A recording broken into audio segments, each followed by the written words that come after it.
பாதுகாப்பாக இருக்கணும். கொண்டாட்டங்கள் திண்டாட்டங்களா மாறிடக்கூடாது. ஹாப்பி ஸ்ட்ரீட் ஒண்ணு கொண்டாடுறாங்களா, அது வேற மாதிரி போய்கிட்டு இருக்கு. அதுக்கும் நான் ஒரு கட்டுப்பாடு கொடுக்கணும்னு நான் நினைக்கிறேன்.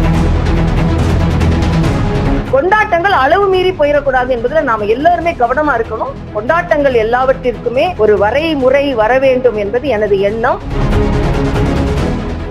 ஹாப்பி ஸ்ட்ரீட் ஒண்ணு கொண்டாடுறாங்களா, அதுல எனக்கு ஒப்புதல் கிடையாது.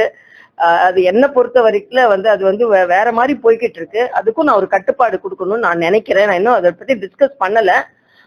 ஏன்னா நான் போன வாட்டி அதை தொலைக்காட்சியில தான் நான் பார்த்தேன். அதனால அதுக்கு எல்லாத்துக்குமே ஒரு கொண்டாட்டங்கள் எல்லாவற்றிற்குமே ஒரு வரைமுறை வர வேண்டும் என்பது எனது எண்ணம்.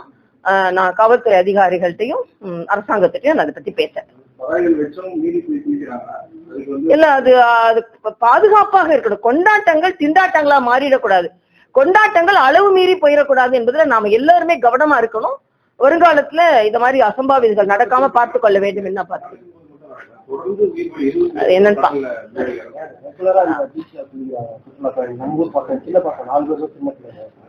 இல்ல, அபாயகரமான சூழ்நிலையை தவிர்க்க வேண்டும். நான் இது ஏற்கனவே ஒரு வாட்டி நான் டிஜிபி கிட்ட சொன்னேன்.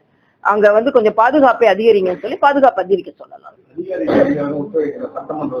முதலமைச்சர் ஆளுநர் தலையிட்டு அவங்க உடனடியாக மாற்றணும் அப்படின்னு சொல்லிட்டு சட்டமன்ற தொடர்ந்து பார்க்கலாம். இன்னைக்கு இந்த டோஸ் போதும்னு நினைக்கிறேன். புது வருஷம் ரொம்ப ஓவர் டோஸ் வேணாம். அப்புறம் வருங்காலத்துல செய்துக்கலாம், சொல்லிக்கலாம். முதல்ல எல்லாரும் மகிழ்ச்சியா ஒருத்தர் குற்றம் சாட்டாம, ஒருத்தர் நிந்திக்காம, ஒருத்தர் குறை சொல்லாம நிறைவா இருப்போம் நம்ம இன்னைக்கு. அதனாலதான் நான் ரொம்ப மிதமா கொடுக்கணும், வாழ்த்தோட நிறுத்தணும்னு நினைச்சேன். நீங்க தம்பிங்க கேள்வி கேட்டா பதில் சொல்லாம இருக்கக்கூடாதுன்னு பதில் சொன்னேன், அவ்வளவுதான். சரியா? அதனால ஆக்குதல்கள் எல்லாம் பின்னால வச்சுக்கலாம். இன்னைக்கு ரொம்ப மிதமா இருப்போம் நம்ம முதல் நாள்னால. சரி, ரொம்ப சந்தோஷம் உங்களை பார்த்தது. தேங்க்யூ.